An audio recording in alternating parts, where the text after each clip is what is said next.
sabatina se encontraram.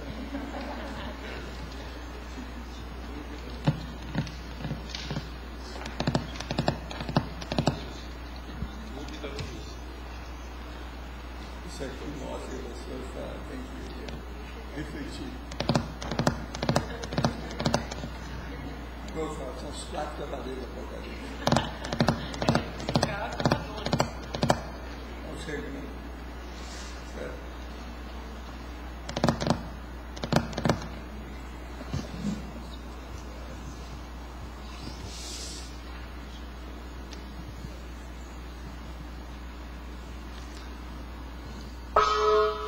Tertúlia. Meu boa tarde aí para todos. Hoje nós temos aqui microassediador invisível dentro da parapatologia. O microassediador invisível é um micro-organismo patogênico não visto a olho nu, invadindo, infectando ou infestando o corpo humano da pessoa incauta ou ignorante quanto à vida microscópica. Os organismos diminutos, a extrema pequenez, as realidades absconsas, as realidades manifestas, o latente, as companhias clandestinas, o risco invisível, as ameaças invisíveis, o invisível a olho nu, o subtraído à vista, o não detectado pelo sentido da visão, os bastidores da vida microscópica, o escondido, os protozoários, os agentes patogênicos, os micro-organismos infecciosos, a contaminação biológica, as contaminações cruzadas ou secundárias, a bolorência, a pasteurização, os bactericidas, a higiene pessoal, a higiene ambiental, a higioterapia, a ortobiose, os 6 bilhões de bactérias vivendo no ecossistema de cada pessoa. Você sabe que o total disso, mais ou menos 3 quilos, né? Que eles calculam. Os 6 ou 9 bilhões, eu não sei bem quanto, mas dá mais ou menos 3 quilos de bactéria. Que é o que a pessoa pesa, por dentro que eu estou falando. Agora, além das logias aqui, nós falamos na caracterologia sobre 7 categorias de maus hábitos de consciências incautas patrocinadoras. Então eu falo, hortaliças, hospital, maçanetas, mãos, pombos, torneira e vaso. No fim nós falamos, os microassediadores invisíveis ampliaram as áreas de atuação e os perigos impressentidos sobre a humanidade na vida moderna, apesar dos 1000 recursos higiênicos da atualidade. Você vive atento aos perigos microscópicos contra o corpo humano? Você se infecta com facilidade na vida dia a dia? É aquilo que a gente estava falando aí, que você escreveu. O assunto é esse. Pois é, você entrou na onda aí que há certas pessoas que têm infecção atualmente, né? Tu divide isso aí. Então, ela começou a falar do caso para assistir as pessoas, e ela não está nem sabendo que hoje o tema é esse. Agora, uma pergunta aqui. Estou mudando de... Hoje, seria bom eu falar que esse aqui, o verbete 1155, tem 4 páginas, 39 logias e tem 4 máximos. Para passar para 5, é só trabalhar na holotecologia. Você está aí, né? Hein? Você achou 5? O que é que você achou que eu não achei? Me fala aí. Qual que é o mais sutil que passou? Hein? Mas o cognato tem? Não, esse está marcado. Tem, né?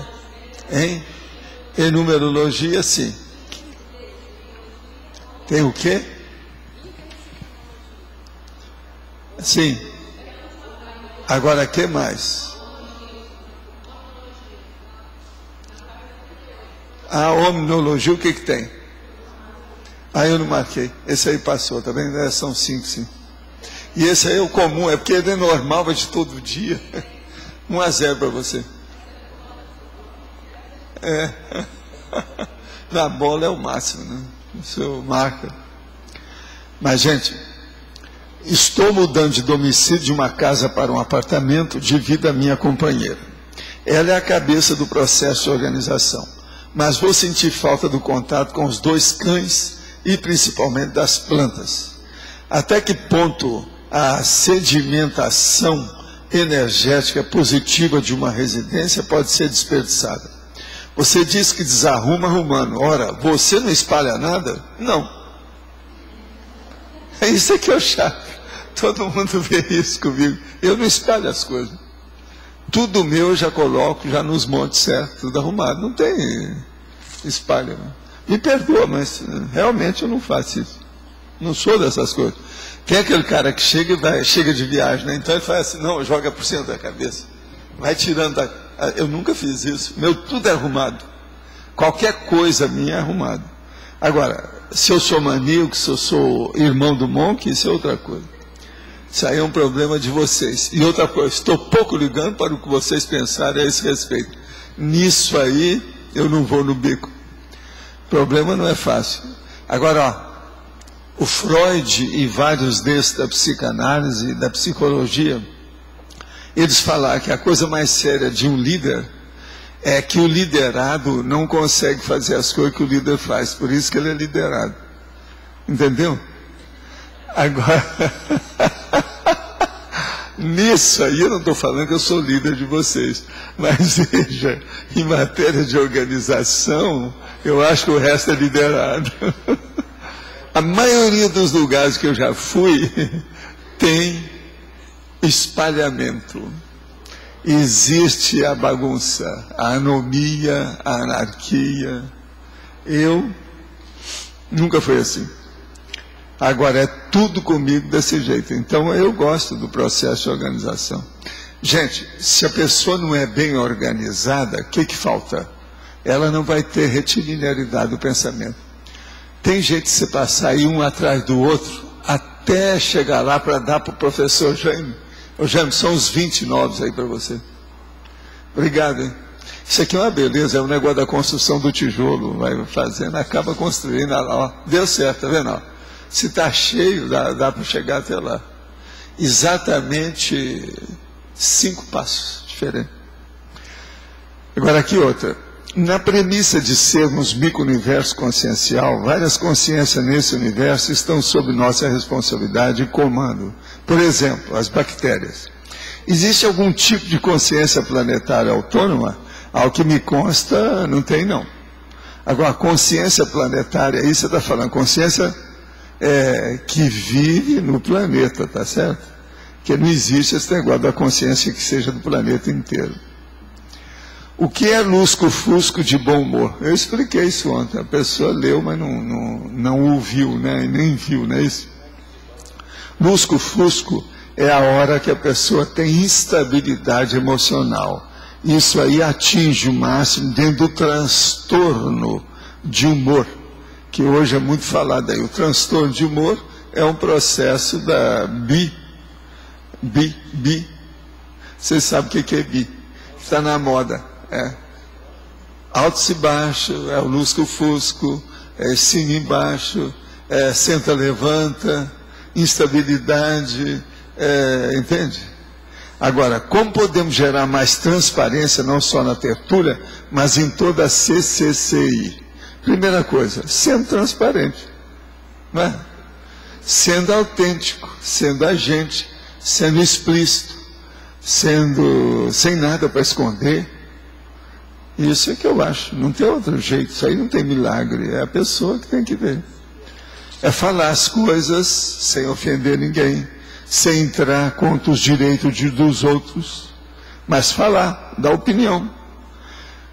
Perguntar não ofende, desde que se pergunte com educação, não é isso? Pois é. Agora, coque, como é que é o coque? Pois é isso aí, o cara tem que ser coque também, sem dar coque ninguém, tá certo? Agora lá, o assediador invisível seria um dos maiores impedidores da consolidação da dispersidade ou teria outro fator? Esse aí é o secundário, o pior são os outros fatores, eu vou te falar só alguns. Autoassédio, autocorrupção, autodesorganização, anticosmoético. É muito pior. A pessoa não alcança desassedialidade por causa disso. Se ela tem autoassédio, como é que ela vai ter? Ela vai se livrar do heteroassédio. Se ela tem autocorrupção, como é que ela vai ser firme e caminhar com equilíbrio perante os ataques? Se ela tem autodesorganização, ela não está preparada para qualquer ataque que vem, porque isso nunca está marcado. Se ela tem anticosmoética, ela não vai raciocinar nunca cosmoeticamente, como é que ela vai ficar equilibrada? Então, a coisa mais séria aí, não é o assediador invisível, não, é você visível para você mesmo, tapeando, engodando, não é? Enganando a si próprio. Isso é que se chama autoenganologia. Agora aqui, sou voluntária de um grupo em fazenda que tratam da recuperação de dependentes químicos em geral. Pensa em desenvolver na fazenda as oficinas do cosmograma. O que o senhor acha disso? Seria oportuno, seguindo sua teoria de que precisamos conhecer o que é doença para saber o que é saúde, que o tema da oficina seja sobre drogas? A ideia é utilizar jornais e revistas. Isso pode ajudar? Sim, mas tem aí um anexo. A gente não pode falar só da doença. Você pega todos os recortes de toxicomania, mas depois você vai falar também todos os recortes dos resultados das terapias antitóxicas. Também tem muito recorte sobre isso. Tem que ser os dois. Primeiro um, depois o outro. Nunca pode ser só de um lado. Na fazenda o tratamento é sem medicamentos e sem processo de religião. Então você tem chance. E a recuperação se dá na base do autoconhecimento. É justamente o nosso. Nós chamamos isso de autocognição. Através do trabalho nos diversos setores de funcionamento da fazenda. É isso aí. É por aí. Outra coisa, quando o seu povo estiver bonzinho, para poder viajar, traz eles aqui que a gente dá um banho de loja também neles, dá uma conversa geral com todo mundo. Isso às vezes ajuda. Eu já fiz isso com muitos lugares, inclusive já fui a muitos desses lugares. Mas hoje eu não viajo mais. Eu só viajo para fazer exame, porque eles dizem que fazer o exame do check-up, a gente dura um pouquinho mais. Então eu estou fazendo isso para aumentar a enciclopédia. Quando eu tinha uns 10 anos de idade, sofri ataques frequentes de um assediador. Eu, estando muito lúcido, sendo que via e ouvia. Contava para minha mãe, mas ela dizia que era apenas pesadelo, não dava muita atenção. Naquela época, resolvi contar para alguns colegas da escola, e para minha surpresa, um deles contou que também sofreu os mesmos ataques. Descreveu até o chapéu que ele utilizava, lembrando um modelo utilizado no final do século XIX. Você sabe o que é isso? Tem uma ideia? Que tipo de assediador é esse? Parapedófilo. Esse é que são os parapedófilos. Esse cara deve ter sido pedófilo antes. E ele é parapedófilo hoje. Ó, isso aqui é bacana, isso aqui que o nosso amigo aqui está expondo. É bem isso. É o parapedófilo. Ele pega um aqui, pega outro ali, pega outro lá, agora ele chupa a energia, vampiriza todo mundo. O problema todo é esse. Agora, outra coisa. Num caso desse, agora já passou muito tempo, mas era o caso desse nosso amigo aí, pensar. Na hora que você sentia aquilo, você levava a mão para o peito, que é típico da influência do parapedófilo. Do adolescente, entende? Outra coisa, ele falou que tinha 10 anos, é justamente nessa época. Agora, seria um tipo de poltergeist? Como os amparadores ajudam em casos assim? Olha, isso aí é o caso, sim. Existe até aquele filme falando sobre isso, né? Tem um filme aí. Eu vou ler tudo, ó. A sua pergunta foi um sucesso. Estão pedindo para ler, isso é raro aqui. Quando eu tinha uns 10 anos, sofri ataques frequentes de um assediador. Eu, estando muito lúcido, sendo que via e ouvia. Contava para minha mãe, mas ela dizia que eram apenas pesadelos, não dava muita atenção.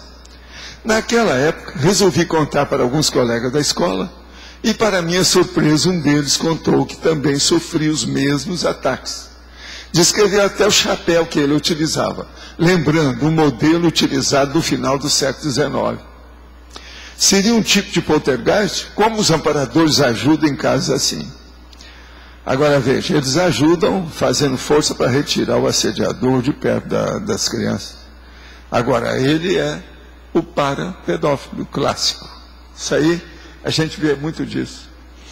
Por exemplo, eu sempre dei muita atenção para a criança quando eu vejo que tem parapedófilo. E às vezes não dá para você falar isso nem para os pais. Se a criança, por exemplo, chega aí, você nunca viu a primeira vez, e é todo mundo granfino, de alto nível, tudo da Idade Média, do feudalismo ainda, então como é que você vai entrar numa coisa dessa? Então a gente trabalha para afastar e segurar. Agora, o que eu faço? Eu seguro o parapedófilo comigo, encapsulo ele debaixo das minhas asas, né? Tipo galinha, né? Para segurar, é uma saída. Agora, outra coisa, já que ele está falando isso aqui, ó, engraçado que eu marquei isso aqui hoje para mostrar. O som de falsete da sinalética parapsíquica indica consciência energívora carente na psicosfera da pessoa. Vocês sabem o que é falsete? O som de falsete na sinalética parapsíquica indica consciência energívora carente na psicosfera da consciência. Vocês estão entendendo? Hoje mesmo eu vi isso, hein? Falsete quer dizer, fala como é que é.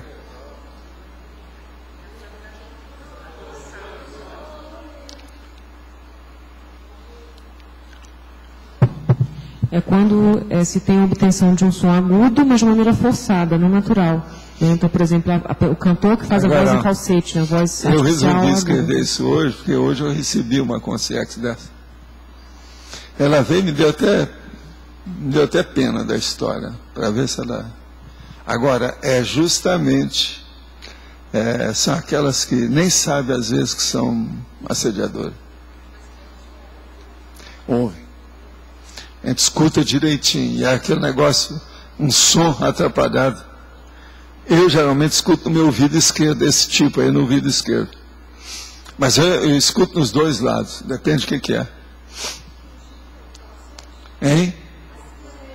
Indica a energívora, é aquela consciência que está ansiosa, ela tem fome e sede de energia. Às vezes ela nem sabe direito o que é, mas ela às vezes quer falar com a gente. Aquilo dá um som, dá um problema de som dentro do processo. Então você escuta um som de falsete, que está falso, está errado. Ele não dá uma nota correta, fica como se fosse entre notas. Vocês estão entendendo? É um negócio engraçado. Agora, hoje eu vi e não fiz nada, deixei que aquilo aumentasse, só para ver como é que era. É impressionante. A gente vê direitinho. Aí eu fui olhar, estava lá uma mulher, toda necessitada, tal. A gente separou. Eu levei diretamente para a UFIEX. Por que esse sinal energético, sendo que a sinalética ela é personalíssima, esse sinal é algo comum e padrão a todos? Ele é por causa do processo do nível da ectoplasmia, né? A hora que entra dentro da minha psicosfera, porque os amparadores trouxeram, encaminharam, né? É como se eu tivesse assim, ó, deixado que viesse. Eu estava trabalhando no computador. Isso foi 4 horas da manhã. Agora eu falei assim, gente, há muito tempo que eu não escuto falsete. Entende? Que aqui é mais difícil. Que geralmente eu pego gente pior, né? Esses assim, suaves, isso aí é para vocês. Valdo fala. Comigo é só coisa para... Está falando de registro vocal mais agudo. Falsete é o registro vocal mais agudo. Mais agudo. Mas ele quase sempre é assim, ele falha dentro da continuação do som ou da melodia. Né? Ele é como se fosse por baixo, artificial. É isso aí, ela falou bem, é artificial. Você vê que não é. Professor Valdo, mas isso está ligado à música que você fica escutando? Uma música... Não tem nada de música não. Você escuta aquilo negativo, você vê que é negativo. É tipo outra coisa, se você começar a apurar a sensibilidade do processo, você vê que é desagradável. É assediador mesmo. Só que tem que esse tipo é energivora.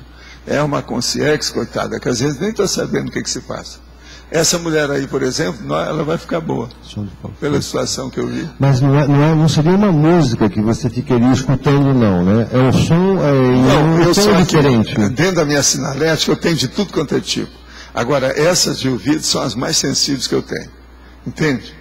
Eu tenho um monte de som que acontece comigo. Então, uma dessa, por exemplo, eu já sei que é. Agora, é que eu nunca falei nisso aqui, né? Eu nunca falei. É tipo um zumbido? Um som de falsete. Agora, Roosevelt, e a condição de você estar, de repente, empenhando uma atividade que você começa a escutar música? Uma música Não, você... isso é outra coisa. Eu expliquei isso aqui ontem. Isso aí, geralmente, é cansaço, estafa da pessoa. Uma música que você principalmente estafa intelectual. Entendeu? Então ela começa a escutar uma opção de coisa, porque ela está cansada. Inclusive, uma aquilo música pega alguma coisa dentro da memória dela e fica aquilo. Isso é cansaço. Tipo assim, a pessoa está com tensão ou estresse. Tipo assim, escutar uma música que você escutou de manhã cedo, aí à noite, por exemplo, Pois é, aquela aquilo música não vem sai na da tua cabeça da pessoa. É como se estivesse hipnotizando. Bom, Isso aí é cansaço. Isso aí não quer dizer que seja só um processo. assediador não, um processo extrafísico? Nem sempre, não. Tem nada. O som Esse é falsete vocal. é tipo um zunido, professor? O quê? Esse falsete é tipo um zunido? É só o vocal, É um é zunido? voz. É É um voz da zunido. pessoa. É um vocal. zunido. Você escuta uma voz de falsete. Você está entendendo? Não é aquele zunido que dá de vez em quando. Não, esse zunido tem 1000, é o que eu estou falando. Eu estou mostrando agora um específico. Tá. Uma pessoa que ouvir isso vai saber que tem consciência, energia dentro da psicosfera dela. Isso é batatófilo. Volto. Estou falando um que é definitivo, porque a coisa mais difícil que tem é você caracterizar as definições de som em matéria de parapsiquismo. Porque tem de tudo, por causa da vibração timpânica, isso varia muito. Agora, ó, sempre é porque a pessoa tem ectoplasmia. Se não tivesse, não daria fazer isso, não. Entendeu? É uma clareaudiência sofisticada. Terrivelmente sofisticada isso aí. Eu demorei anos até me acostumar com essas coisas, eu que sei. Agora, o problema é que é difícil você expor isso aí. A música é muito explorada, cheia de nuances. Se a pessoa for escrever umas coisas dessas, o povo não entende. Agora, esse aí, por exemplo, é muito raro eu falando isso aqui, matéria de som. Por exemplo, a hora que vem aquele som que arrasa quarteirão, submarino, porque o submarino entrou água, esse é o pior que tem. Esse aí todo mundo escuta, não precisa de falar. Porque geralmente a pessoa fica um pouco abalada. Quais as características nesse texto aí da pergunta anterior, que você definiu como parapedófilo? O que foi? Gente, 10 anos, pegou um rapaz, depois pegou o outro. Aí eles vão falar, possivelmente pegava as meninas. Ele não conversou com as meninas. Possivelmente, ele passa por todo lado e vai chupando todo mundo. E cria problema, é pedófilo. Agora, ó, isso é muito mais comum do que a gente pensa. Pensem bem, nessa nossa vida, existem esses milhões de casos de pedofilia, de tudo quanto é jeito, principalmente na família, que tem vários nomes para isso, etc. Tal. Agora, pense extrafisicamente que todo mundo faz aquilo que pensa, aquilo que age, aquilo que sente, que não esconde nada. Dentro da baratosfera, aqui, no crosta-crosta. Pensa nisso. É uma loucura. Agora, essas coisas ainda não são muito faladas. Ou a própria pedofilia, agora que está sendo falado mais. Eu já via isso na minha infância, via isso lá no interior, quando eu já tratava como médico. Quanto caso difícil, eu assim, por que não entra nisso? Aí o povo está falando assim, ó, a sociologia do Brasil ainda não permite. Mas é a do mundo. Agora que está começando a aparecer por causa da internet. Mas você classifica então pelo grupo que ele atua e não pelas pessoas? Não. É ele que atua. Não é grupo nem pessoa, é tudo. Se ele puder, ele chupa energia até de bicho. Tudo tem. O negócio é terrível. Olha, você sabe aquele negócio que quando tem uma cadela, que os cachorros tudo ficam em torno, né? Eu já vi um monte de assediador junto com esse povo, procurando tirar energia da cadela e dos cachorros. Nossa. Um monte. Por isso que esse negócio de animalidade lá, entende? É um perigo, que sempre tem. É igualzinho, por exemplo, você vai num lugar que tem curtume, que mata um bicho, aquele negócio todo mata, entende? Ou lugar que mata aves, tudo está assim de assediador. Vampiro. Esse negócio é um fato. Você quer falar? Nessa situação, quer dizer, esse parapedófilo, ele poderia predispor a uma pessoa a fazer um ato pedófilo, no caso? Vai juntando um com o outro, um com o outro, um com o outro, faz aquilo que eu chamo de Daisy. Eu explico isso mais ou menos assim, diretamente, lá no Projeção da Consciência. Que eu mostro uma cena coletiva, o que está havendo fora do corpo. Que fora do corpo, eu chamo isso de Daisy. Daisy. Em inglês. Há uma indução, no caso. O negócio é terrível, não é isso. É uma corrente. Corrente.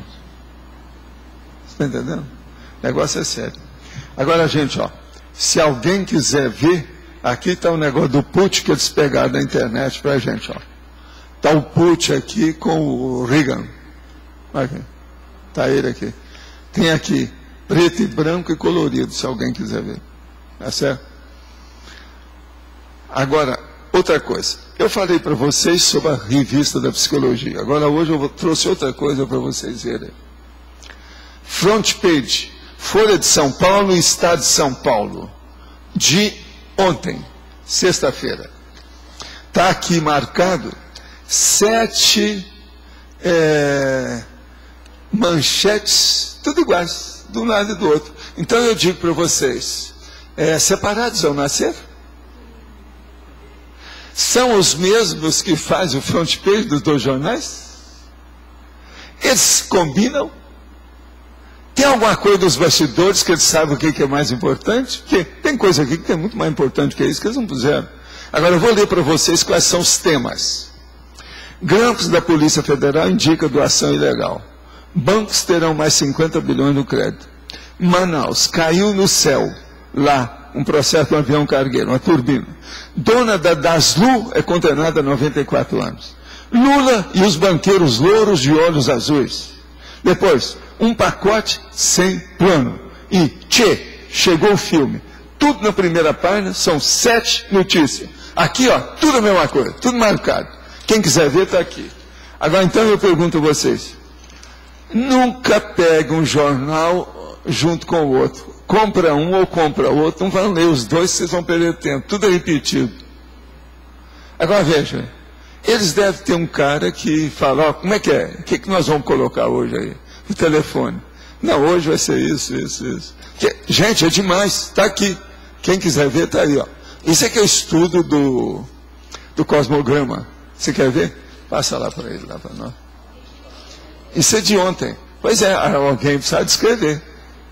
Como é que é isso? Agora, isso aí, a meu ver, o redator-chefe está cansado de saber dessas coisas. Eles devem ter chopp junto, tomar chopp junto para saber. Deve tratar tudo antes dos bastidores, porque não é demais. Olha, eu peguei um dia. Olha isso um mês. Vocês vão enjoar de ver. Então, veja, para que existem esses 2 jornais? Eles deviam se fundir num. Estadão, se fosse os maiores do Brasil, né? Depois disso é só o Globo, né? O Globo. Pois é. Como é que é? É isso mesmo? Vai ser sempre assim? Agora, o melhor da história. Observa aí, onde é que tem ilustração? Não tem ilustração no outro. Será que eles combinam também as ilustrações? Não, é demais. A ilustração do Che Guevara está lá, a ilustração da queda da turbina está lá, nos 2. É sempre assim? Que droga de jornalismo é esse? Nós temos os principais jornais do Brasil numa situação dessa? Agora veja, o cosmograma como é que é sério, né? A gente observando as coisas, né? Não é fácil. Você está vendo? Eu peguei uma revista e mostrei o miolo. Agora peguei o front page, a página principal, a folha, a capa, a primeira página. Os principais jornais. Peguei ontem assim, para ver. É lógico, você que é de lá, você sabe disso, você saiu de lá por causa disso, eu sei. Você, é por causa da poluição. A poluição de São Paulo está piorando a cabeça do povo. Professor, isso aí não pode ser sincronicidade? E a vovozinha vai bem? Vamos defender um pouco. A vovozinha vai bem? A propósito, você vai bem? Você melhorou? Você melhorou? Eu queria saber de você, tá bem? Estou melhor. Não, é a vovozinha. Está na cara. Não, eu falei antes aqui, eu já vacinei essa resposta, eu não precisava de dar. O que eu falei? Pega um mês inteiro e veja. Vocês vão ver. Ovaldo, aqui. Elizabeth. Sim. Quando eu trabalhava lá no Rio, na agência de publicidade, tinha empresas que vendiam matérias para os jornais. Todo mundo sabe disso, então, mas isso é desde o século XIX. Então, mas aí compra a mesma Não, matéria. minha filha, mas está demais. Veja essas capas. Depois a gente conversa. Tá. Vai examinar 7 notícias, as principais da capa. O que é isso? É demais. Vai lá, veja. Valdo, aqui, está igual. Eles usam, às vezes, o mesmo verbo. Mesma coisa. E na capa os 7. Quer dizer, então, seria essas empresas. Por exemplo, tinha aquele lá que chamam hoje de Reuters, mas é Reuters. Aquela é a mais antiga que tem. Isso é antigo. Eu sei disso. Isso é uma coisa. Outra coisa, existia até as firmas que recolhiam os recortes. Eu mesmo andei pagando a temporada, tudo sobre parapsiquismo, que saía nos jornais. A gente pagava, eles mandavam para você, já tudo mastigado. Os jornais fazem isso. Eu sei. Mas agora o que eu estou falando é isso não. É a montagem do jornal. Está tudo igual. Então a primeira coisa, ou você lê um ou lê outro. Vocês não vão perder tempo com isso. Porque lá no fundo tudo é a mesma coisa. Vão fazer economia. Nessa época de crise econômica, eu acho que o que eu estou falando ajuda vocês. Está certo? Muitas graças. Quem é que está com o microfone aí? Quem é? É você?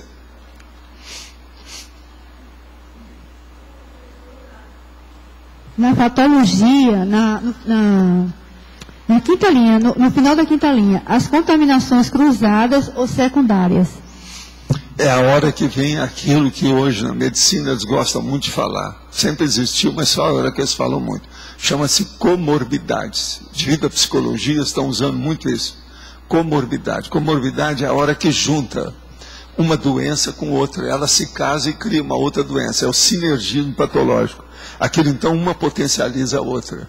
Na questão da infecção é a mesma coisa. Então, a pessoa pega uma sujeira com a outra e os vermes vão aumentando cada vez mais, porque tem bicho tudo quanto é lado. Entendeu? Agora, outra coisa. Isso aí também, na comorbidade, a gente nunca pode esquecer a interação de medicamentos. Que a pessoa vai tomar remédio para um bicho e depois ela está tomando outro remédio. Aquilo junta, faz uma terceira condição que facilita a entrada de outro germe. Germe, está entendendo? Outra coisa, isso é interação de medicamento. Agora, tem interação também de remédio. Você está entendendo que é a mesma coisa. E tem a interação de alimentos, que é a de refeição, da dieta. Quando se mistura uma coisa com outra, que vai prejudicar alguma coisa do processo. Por exemplo, e tem a interação alimento-medicamento. Só aí eu estou dando 4, só para você começar a pensar. O que é alimento-medicamento? Por exemplo, existe coisa que se você tomar um remédio e comer alguma coisa, aquele remédio não funciona. Por exemplo, se você vai tomar homeopatia, se você for tomar chá muito forte, não resolve nada, não faz efeito nenhum. Você entendeu ou não? É isso aí que eu estou falando. Tá, professor, por favor. Eu te dei 4 linhas de pensamento diferentes, tá? Sim, obrigada. Como é que a gente pode ajudar uma criança que a gente vê que tem esse problema, essa problemática de ser assediada por como você falou, um parapedófilo? Como ajudar? O problema todo é fazer o desassédio, melhorar o ambiente da criança, a psicosfera dela. Arco voltaico, estado vibracional, conversar com ela, criar um ambiente mais tranquilo para o processo, arranjar alguma coisa que ela se interessa para ela se dedicar, ver o que ela gosta em matéria de brinquedo, de instrumento, de aparelho, de computador, olha o que é. É isso. Tá. Muito obrigada. Sovaldo, em relação ao microassediador invisível, como exatamente as nossas energias impedem que esse microassediador entre na nossa psicosfera, no nosso corpo? É através de uma barreira ou de uma imunidade, por exemplo? Os processos. Ontem essa mulher veio porque são os amparadores que trazem para mim. Eu até agradeço. Está entendendo? Isso é para a gente fazer assistência. Então isso varia infinito, depende da pessoa. Não, mas em relação tem ao... pessoa que atrai, tem outras que não. Em relação ao microssediador, do tema do verbete, né? Os germes... sim, você está falando do germe. Isso. Como O que a nossa germe aí, energia... o problema é porque a pessoa é sugismunda. Ela é sem higiene, ela é desasseada, ela não tem asseio. O problema todo é esse. Deixa eu me explicar melhor, assim. A pessoa que tem uma energia mais composta, ou uma defesa maior, ela tende a evitar mais a contaminação desses germes.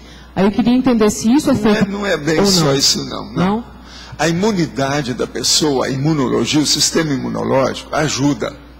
Mas não é bem isso, não. O problema é da higiene pessoal. Agora, a higiene pessoal, ela começa pela higiene mental.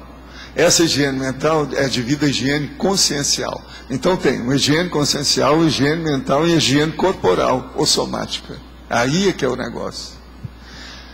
Uma pessoa, por exemplo, se ela veste branco, ela tem mais higiene que os outros. Pelo menos ela tem mais tendência de ter mais higiene que os outros. Não quer dizer que aquela que está vestindo preto não seja mais higiênica, às vezes até é mais.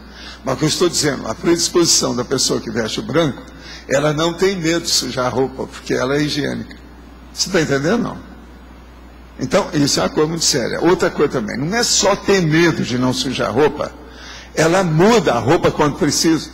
Ela tem mais muda. O problema é de muda, porque tem muita gente que não tem muda nenhuma. E nem gosta de ter muita para não ter trabalho. Porque trabalho sempre dá, né? O processo todo é esse. Então, é preciso de ver como é que fica isso. Valdo, professor Valdo, aqui no ar. Na página 38, ali na argumentologia, o item 6, eu queria chamar a atenção assim, da importância desse item, da pessoa fechar a torneira com o papel, enquanto ele está umidificado, né? Você enxugou a mão com papel e usa esse papel para fechar a torneira. Que isso aqui é uma técnica, inclusive, de infectologia usada em hospitais, que as pessoas não usam isso na prática. Eu uso isso há mais de meio século, né? Pois é. Eu aprendi isso na odontologia, na época que eu era... Foi pouco antes, na época que eu era radiologista. Nos hospitais eles fazem campeonato para ver qual médico sabe lavar a mão certinho, não sabe? Você participou do negócio desse, eu lembro quando você passou. Mas eu vi o negócio do fundão que eu fiquei besta, né? Eu fui lá para levar uma pessoa que estava fazendo o exame, então começamos a esperar um pouco para ser atendido. Aí eu vi os médicos várias vezes.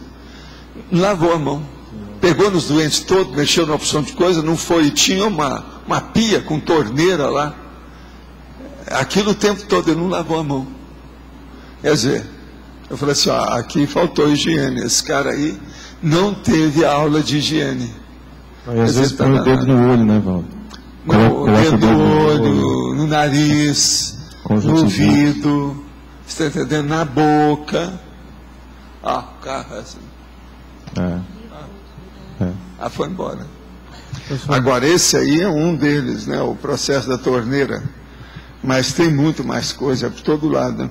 Um dia desse eu trouxe uns dados aí, lá daquele mundo enigmático, para vocês, que estava falando um negócio, por exemplo, de colocar a escova pelo menos a 2 metros de distância do vaso sanitário.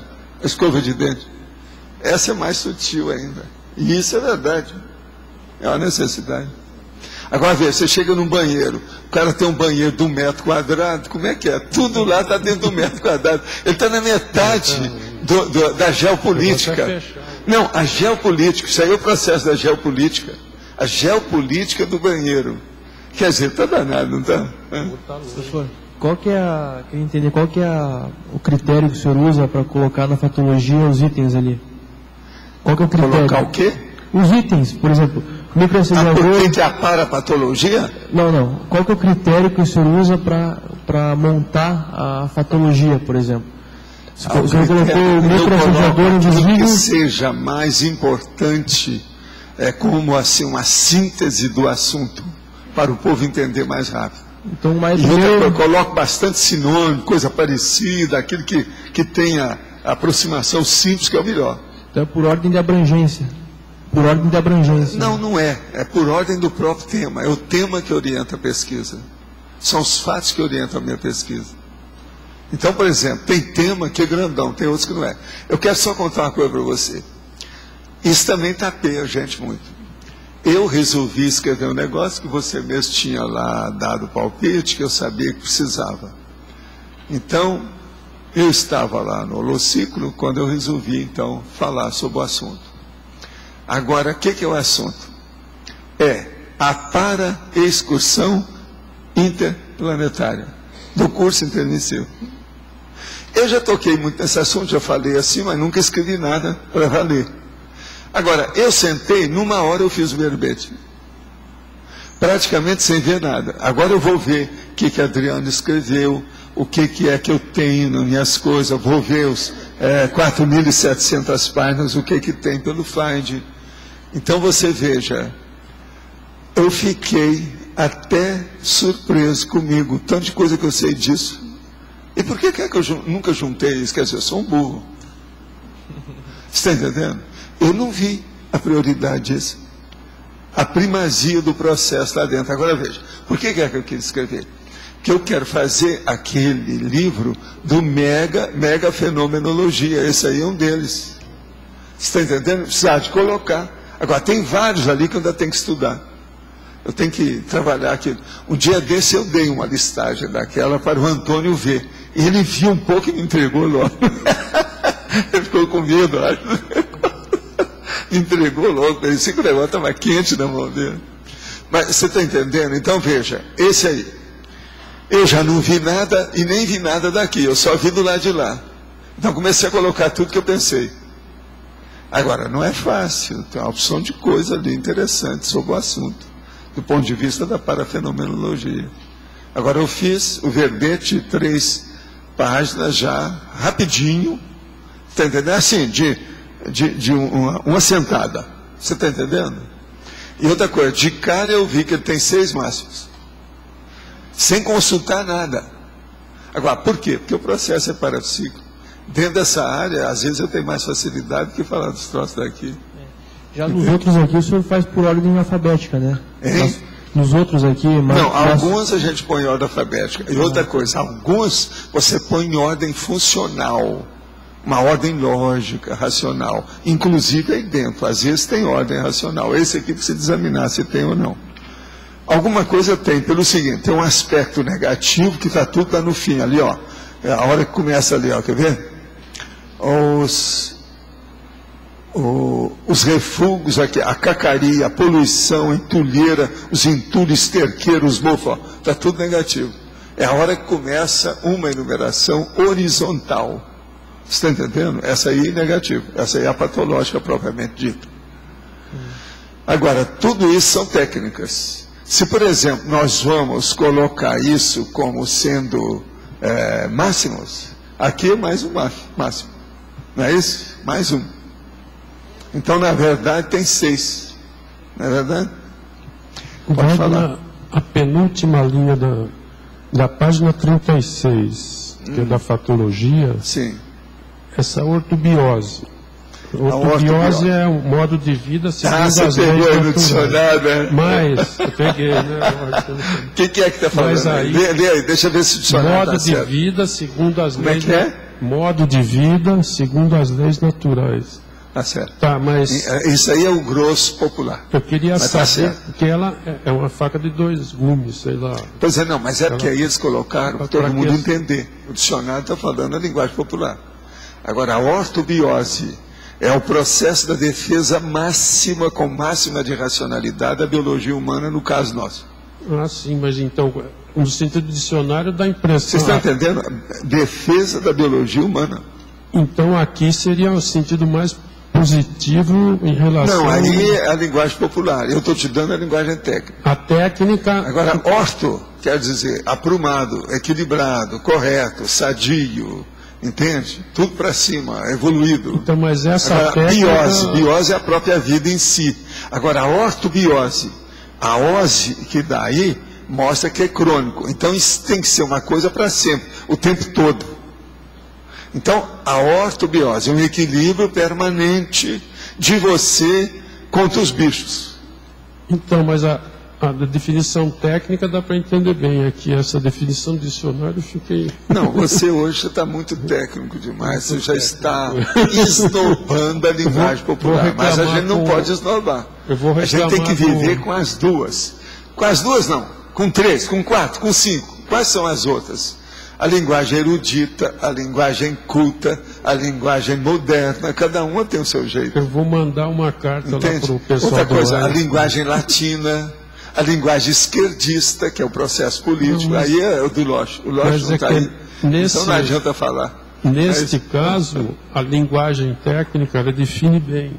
E a linguagem aqui popular... Mas olha, a linguagem técnica é só traduzir os prefixos, sufixos e afixos. E agora a ortobiose... Ortobiose está na cara. Aí tem um prefixo e tem ter pego biose só separado e o orto que eu sei o que é. Agora, que a palavra é bonita é ortobiose. Olha aí, é bacana.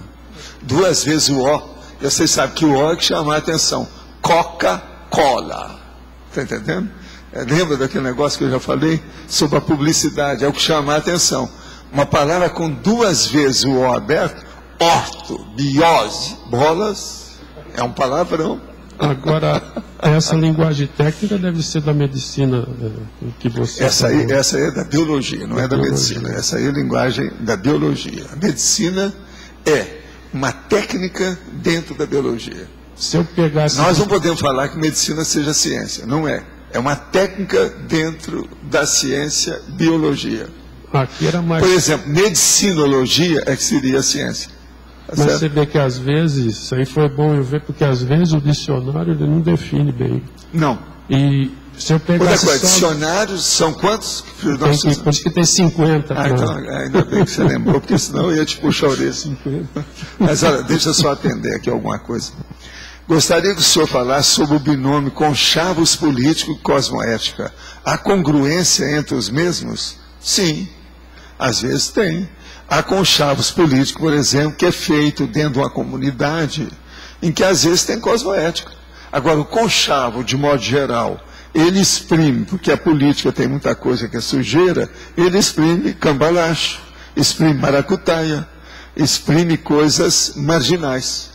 Mas pode haver uma reunião de políticos que está visando o processo positivo.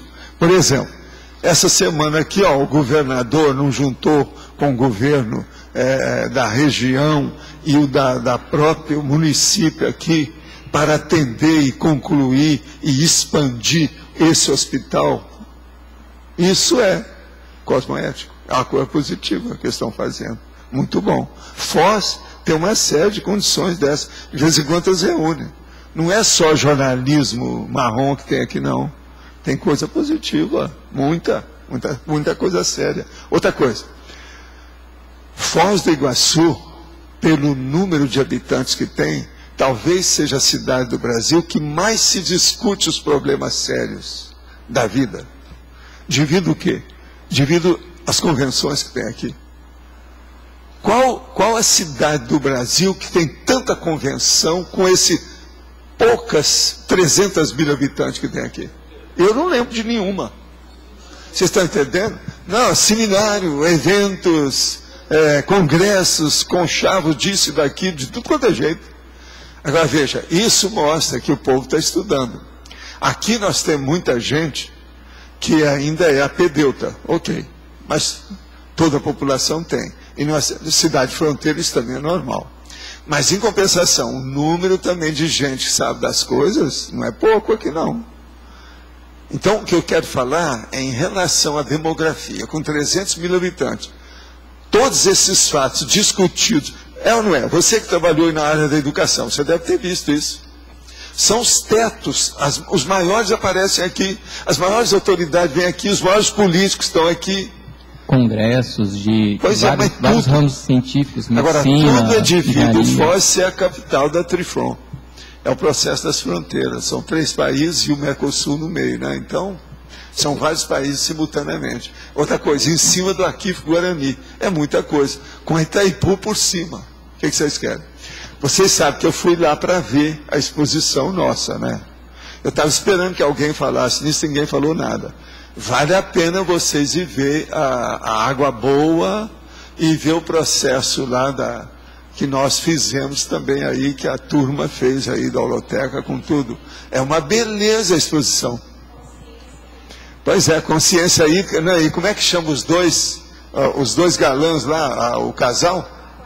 Aqualinda e, pois é, tá certo? Então isso seria bom vocês ir lá para ver. Já muito bem feita a exposição. Agora, melhor da história, parece que pediram para percorrer, são 16 municípios, 29, são 29 municípios, eles vão percorrer. Pois é, depois dos 6 meses aqui, vão passar nos lindeiros, 29 municípios, isso é o máximo. Agora, ó, aquele que não for ver essa exposição, não chega perto de mim, porque senão eu vou dar problema. Já existe algum projeto da CCCI, para levar técnicas importantes como o EV, entre outras, para divulgação em escola, universidade, através de palestras ou algum tipo de evento? Não, não existe nada. Essas coisas, mexer com academia, universidade, com essas coisas, é mexer no vespeiro. Tudo vai dar em cima das pessoas. O povo não está acostumado com isso, é muito dinheiro e poder que rola ainda, é muito PH-Deus. Por enquanto tem nada, a gente não pensa nisso. Outro dia no metrô em São Paulo, vi um rapaz de uns 20 e poucos anos com uma garota de uns 10 anos. Eu percebi olhar para os dois que havia algo, de maneira que ele abraçava. Depois de alguns instantes pensei que havia algo estranho. Ele para mim era um pedófilo, que deveria ter proximidade da garota. Eu pensei em falar para um guarda no metrô, mas não teria o que dizer. Pensei até em seguir os dois e chamar a polícia, mas achei que isso seria muito intrusivo e podia estar errado. Procurei fazer a tarefa naquele dia para os dois. O que mais poderia fazer num caso desse? Olha, você fez o que pôde. Há um caso aí sério. Há uma porção de meninas que já estão tendo contato com homem, vivendo com homem, e que já dão à luz com 9 anos de idade. De modo que é o tal negócio, sei lá se não é casado. Às vezes, você sabe, às vezes estão juntos, isso aí é um perigo. Tem que saber cada caso. 26 para 10, eu não vejo muita diferença em matéria de sexo, mas não. Não existe. Vocês estão entendendo bem o que eu estou falando? Agora, pode ser pedofilia, pode não ser. De modo que você não abusou da situação, você não foi lá. Agora, que é um negócio difícil, é. O ideal, no caso, é chamar a Crossing Jordan e pedir para seguir o caso, bancar detetive, não é isso? Que aquela é do Instituto Médico Legal e banca detetive como intrusivo, quer dizer, é melhor que tem, né? Porque sabe tudo, mexe com tudo, não escapa nada. Aqui. Minha sugestão para o verbete, anulação da infância. Opa, esse aqui chegou depois. É a nossa amiga Cecília. Supressão da infância, neutralização da infância, eliminação da infância, extinção da infância, todos esses nós já usamos. Muito obrigado, mas foi tudo já entregado. Alguns desses eu usei também na, sabe, a sinônima. O senhor falou sobre som de faucet, agora, não, é falsete. Eles escreveram faucet. Faucet é som de torneira. Faucet é torneira. Eu falei falsete. É outra coisa. É, torneira, som de torneira, que é aquele...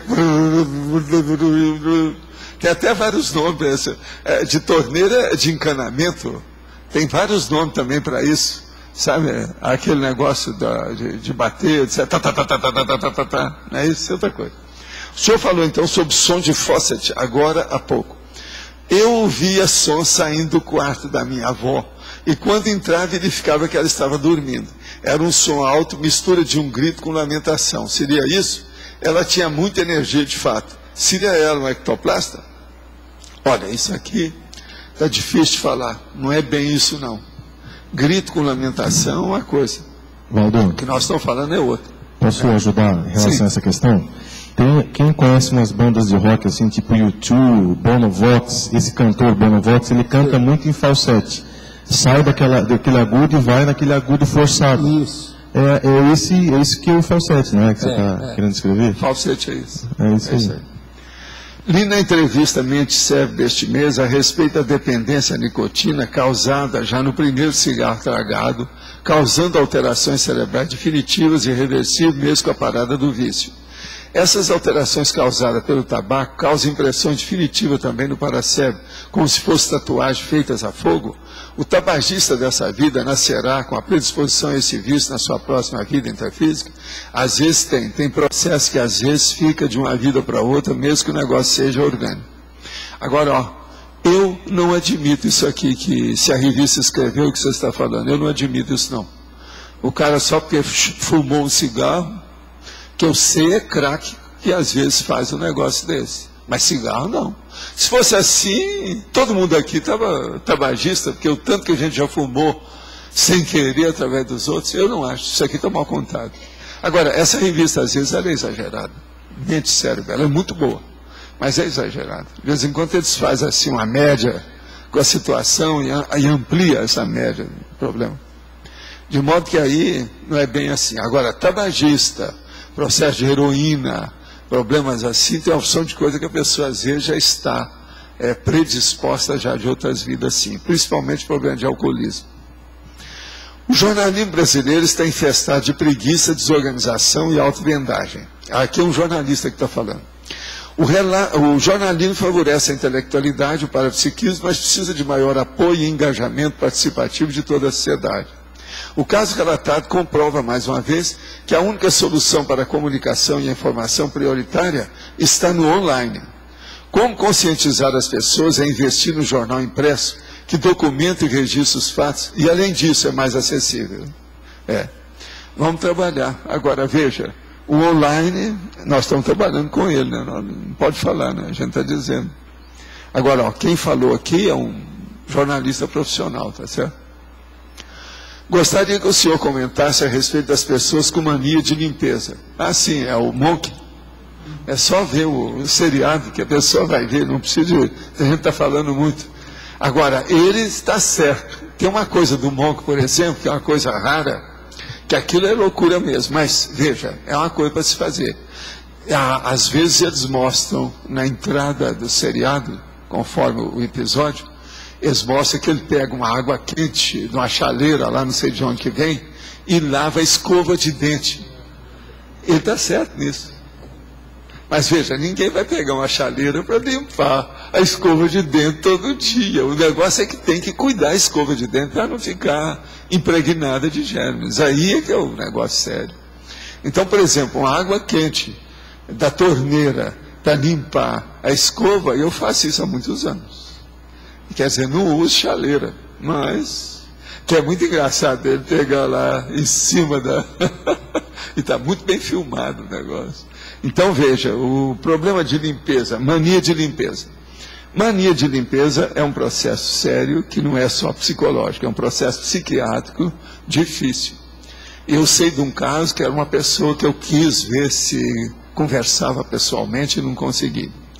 Ele ficava encerrado em cima de uma cobertura de um grande hotel em Las Vegas, E para entrar, para chegar até ele, tinha mais ou menos umas 6 portas para chegar até ele. E tudo a pessoa tinha que ter lavado a mão e etc. E não podia pôr a mão nele. Então ele passava naquelas portas todas e tinha gente tomando conta daquilo para não chegar perto dele. Agora isso ele já estava no fim da vida dele e ele estava totalmente pirado sobre isso. Então tinha aqueles negócios, por exemplo, que o Jackson fez também, do processo barométrico, do problema da pressão do ar, etc., da temperatura, aquele negócio todo. Tudo isso ele tinha. Então, isso é a mania de limpeza das mais sérias que tem. Esse homem teve uma época que ele era um dos homens mais ricos do planeta. Agora, ele ficou com a idade, etc. tal. Fizeram aí um filme dele recentemente que chama O Aviador. Você sabe quem eu estou falando, né? Então, Howard Hughes, que era o nome desse cara, eu tentei ver se conhecia ele pessoalmente. Aí os meus amigos, tinha um que conhecia ele, tinha uma dona que tinha sido muito amiga dele em Hollywood. Isso é por causa do povo de Hollywood. Fez até filme, junto tal, que negócio. Então eu falei assim, é bobagem você querer ir, que ele não atende ninguém. Nem o povo mais íntimo dele, fica tudo à distância. Ele não atende nada, que não podia chegar perto dele. Isso foi no fim da vida dele. Ele já estava com uma certa idade, cabelo tudo crescido, tudo branco, grandão. Ele ficou bem deformado, porque ele era um cara que era um galã, fora de série. Entende? Agora, então, isso é a mania de limpeza levada ao máximo. Esse caso dele foi um dos maiores que eu vi na minha vida. Uma coisa séria. O hotel era uma cobertura. E ele era dono daqueles negócios todos. Pelo menos tinha participação, era o maior acionista, esse negócio, sabe como é que é? Em Las Vegas. Agora aqui, poderia... Esse caso que está sendo comentado, alguma notícia extrafísica, alguma coisa da condição dele atual? Não, ele foi assistido, ele foi muito assistido. Eu sei que depois que ele morreu, nós tivemos um contato no processo dos Estados Unidos, eu estive lá na área. Ele foi assistido, esse cara é assistido. Ele é uma inteligência, esse cara é um gênio. Agora, a vida enrolou muito na vida dele. Eu estou falando aqui, o povo que assistiu ele está aqui, aqui, ó, a energia, vê se você sente aí, ó. Não sou eu. Entende? É o Howard Hughes. Uma das pessoas que me ajudaram nos Estados Unidos e no Japão, no Oriente, aquele negócio todo, foi pessoa que foi muito amiga dele. Muito inteligente, inclusive, né? Muito inteligente com as empresas dele. Não, mas não é. O homem era um gênio. Ele era... Eu sempre coloquei como sendo igual Simons aqui no Brasil. Ele era tato psíquico, de elaboração de pensamento avassaladora. Você está entendendo? É tipo Simons. Simons é o seguinte, ele não sabia nada do assunto. Você chegava, dava um livro para ele aqui. Alguma coisa sobre aquele assunto. A cintura do assunto. Amanhã cedo, ele dava um curso para você de 1 mês. Eu sabia tudo mais do que você que está estudando há 1 ano o negócio. O Hughes era isso. Agora, ele tinha uma porção de interesse, aquilo perturbou a vida dele. Ele mexia com os processos intelectuais e processos também cerebelares, manuais, etc. Tal. O tal avião dele, por exemplo, deu para trás. O avião com 8 motores, 4 de cada lado, uma loucura aquilo, pesava demais. Ele voou, mas voou daqui para ali só e ficou. Ele desistiu, porque não valia a pena. Agora, o homem era uma cabeça. Em matéria de economia também não era bobo, não. Hein? Foi. O sutiã foi ele, o Bro, do jeito que é. Vários tipos desse tipo, porque já havia umas coisas dessa antes, mas ele é que fez o negócio maior. Quer dizer, provavelmente ele já fez uma análise dessa situação, já está consciente do que aconteceu extrafisicamente, já, provavelmente. Não, ele tinha gente que ele ajudava. Esse cara ajudou os outros também. Eu sei da história, porque eu queria encontrar com ele por causa do processo de assistência. Não é por causa da inteligência dele só. O problema era outro. Mas eu desisti. Já não dava mais, ele não atingia ninguém. E eu queria ir junto com o povo que conhecia, que tinha abertura, tudo, mas não deu, nós todos desistimos do negócio. Entende? Agora, esse filme aí não fala nada dele, não, só besteira. Esse filme Aviador, eu nem quis ver. Comecei a ver umas coisas, parei com aquilo, vi o trailer, não, isso é bobagem. Isso não é a realidade dele. Filme, às vezes, não mostra a realidade das pessoas. Há pouco tempo eu falei de um outro aqui que fizeram a biografia dele, que não corresponde nada daquilo que é. Então tem a opção de coisa assim, eles fazem o filme para vender, né? Poderia esclarecer o que chama de vírus da Socinta em relação com o microassediador invisível? O serial killer anônimo ou mafioso furtivo seriam microassediadores invisíveis, sociologicamente falando? Não, eles não são microassediadores, eles são macro, não é? Que é isso? O negócio é bravo, porque ele está falando de serial killer como microassediador, o que é isso? Mais do que serial killer, o que é? É o genocida. Não é o processo do cara do tiro. Sniper. É o sniper. É notório que, de alguma forma, as bactérias ajudam, pois elas viabilizam a resistência do organismo? Sim. Bactéria é um processo de simbiose. Você usa as bactérias te usam. A vida nossa não seria a mesma coisa sem esses bichos, não daria para a gente sobreviver. Hoje verificamos as pessoas com toque. Se limpam frequentemente, usam sabonete uma única vez e jogam fora, entre outros. Como alcançar o equilíbrio? Com bastante sedimento, lógica e racionalidade, né? Vamos pensar tudo. O monge, por exemplo, tem coisa certa e tem coisa errada. Tem que ser um meio termo daquele tipo dele.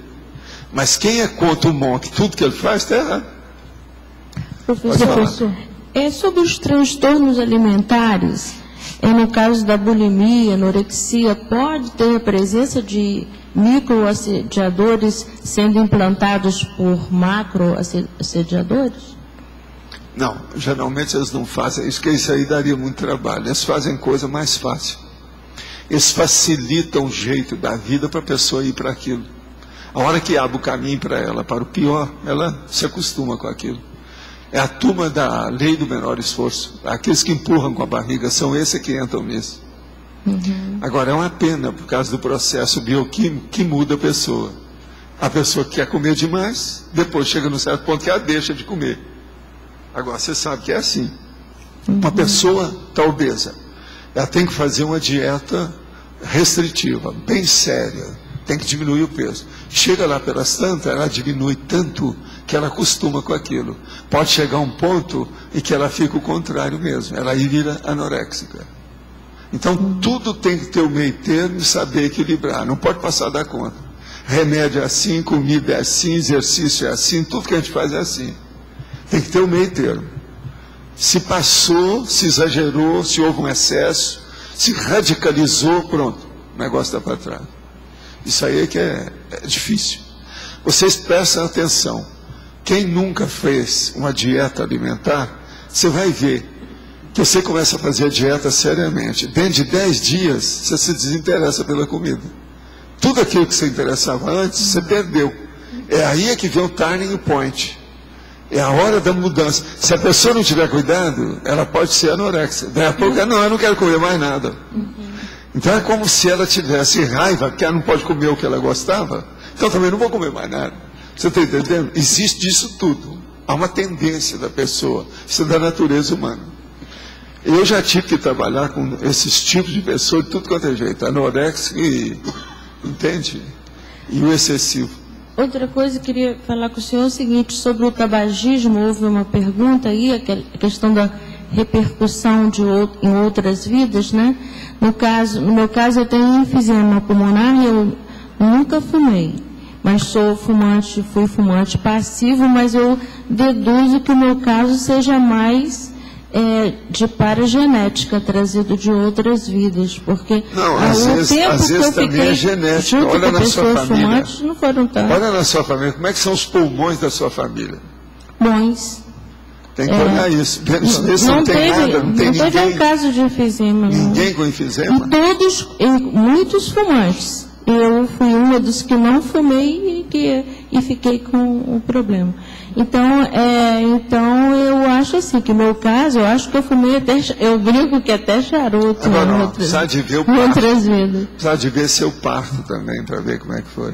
Minha mãe parece que fumou durante a gravidez também, né? Entendeu? Foi assim. É só isso aí, minha filha, tá vendo? Agora, tem outra coisa. Se não faltou oxigênio na sua cabeça, nos pulmões, alguma coisa durante alguma coisa, pode nunca ser. se sabe. Tudo isso aí teria que estudar. Porque o meu caso assim, agora, quase sempre tem processo genético nessas coisas. Foi analisado por vários médicos, bem sui generis, porque eu não tenho a sintomática de um enfisêmico, entendeu? Mas eu fiz até os últimos exames, né? Então, e todos eles dão que o pulmão está quase seco. Você, quando mais moça, fazia muito exercício físico? Eu só faço caminhadas. Não, mas quando mais moça, você fazia exercício físico? Ah, sim, fazia. Fazia, mas nunca em academia, não. Nunca. Sei. Mas é isso aí, porque às vezes a sua expansão pulmonar já era precária. Antes. O processo de expansão pulmonar é uma das coisas mais sérias que tem para a saúde. Por quê? O nosso é um corpo fole. Todo mundo tem que ter um pulmão, quanto maior, melhor. Você está entendendo? Agora, a maioria deixa de fazer isso. Lembra que eu falava que o ideal seria, no caminho da lógica, a gente colocar ali um aviso. Começa a fazer respiração aqui. Até descer. Aí, quando a pessoa chegar no holociclo, ela vai estar mais inteligente, porque vai ter mais oxigênio no cérebro. Isso é uma das minhas técnicas para eu colocar aqui. Né? Mas tinha que começar aqui em cima, ali, ó. A pessoa começar a fazer exercício. Já pensou? Se ela enchesse e soltasse os pulmões umas 10 vezes, ia melhorar a cabeça. A pessoa já vai chegar lá, tá sabendo tudo. Isso seria o ideal. Mas no agora, caso por exemplo, me deu vontade de trazer professor, aqui um expansor de pulmão. Mas não dá, porque aquilo é problemático. Pega doença uns dos outros. É o cachimbo da paz, não dá certo. Hein? Professor, no caso do atrofiamento, ele não seria assim direcionado a um só lado? No meu caso é assim, constatado, só do lado esquerdo ele está totalmente fechado. Inclusive, é o seu coração. Teve um médico americano que eu consultei e falou assim, pulmão seco, pulmão seco. Pulmão do lado, está na cara. Não deixou expandir, você segurou. O processo é o coração. É o cardio chakra que piorou isso aí. Mas olha, existe antisserenões, isto é, um colégio invisível de multigênios do mal, tentando solapar intencionalmente a evolução e o trabalho dos serenões? As drogas e o terrorismo estão aí incluídos aí? Não, não existe isso. Pelo seguinte, não dá para a pessoa se sustentar através do mal, principalmente do ponto de vista extrafísico. Cedo ou tarde, porque os negócios extrafísicos são muito óbvios, todo mundo vê. Por exemplo, aqui, pode chegar uma pessoa com muita força, ela chega, ninguém vai se afastar dela, ela aguenta. Extrafisicamente, se vem um serenão, nenhum dessas consciências fica perto. Ele sabe que não dá conta que o negócio é negativo, porque é tão explícito, não tem jeito. Então, o problema extrafísico, existe essas coisas todas. Mas agora, o que essas consciências fazem, eles fazem do jeito que os narcotraficantes fazem aqui. O que existe são os narcotraficantes extrafísicos. Isso existe. Que é aqueles que estão colocando, por exemplo, eles pegam 40 consciências que eles mandam e desmandam nessas consciências, que elas são tudo carentes, coloca tudo junto.